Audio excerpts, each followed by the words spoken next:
Here's 7 behind-the-scenes facts about Hotel Transylvania. During its production, Hotel Transylvania had a pretty tight budget, since it had yet to prove itself as a franchise-worthy property, which meant that the animators had to get creative when designing new character models to keep costs low.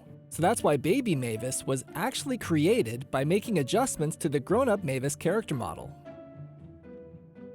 Artists often look for inspiration in even the most unlikely of places, and Carlos Grangel, who helped design several characters like Murray the Mummy, was a unique designer for his unconventional choice of medium.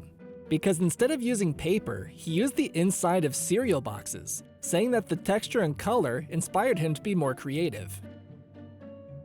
Another factor that influenced the look of the characters was about copyright, because most of the iconic looks of these classic monsters are still owned by Universal Studios. So that's why, for example, Frank's skin isn't green, and he doesn't have bolts in his neck. Because if Sony had included those details on their characters, Universal could have sued them for copyright infringement. Near the beginning of the movie, when the hotel guests are first seen arriving, Dracula mentions that the hotel has been in operation since 1898, and Bram Stoker's Dracula was published in 1897. So it seems the movie was actually attempting to continue Dracula's story in a kid-friendly universe. Adam Sandler produced and starred in the movie and brought along many of his frequent collaborators like Kevin James, David Spade, and Steve Buscemi. But aside from his buddies, he also got his family involved, because Dracula's wife Martha was voiced by Adam Sandler's wife Jackie, and the infant version of Mavis and Winnie were voiced by his daughter Sadie.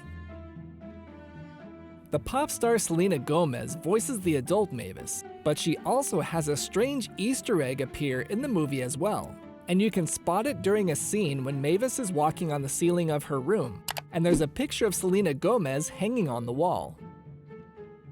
In the movie, Dracula has a very strict no humans rule for his hotel, but technically this rule seems to be more like a guideline, because before Jonathan arrived, at least 2 humans were already allowed inside the hotel.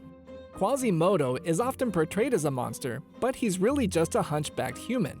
And even though nobody can see him, the Invisible Man is also entirely human. Click a video for more great content right here on Fun Fact Films.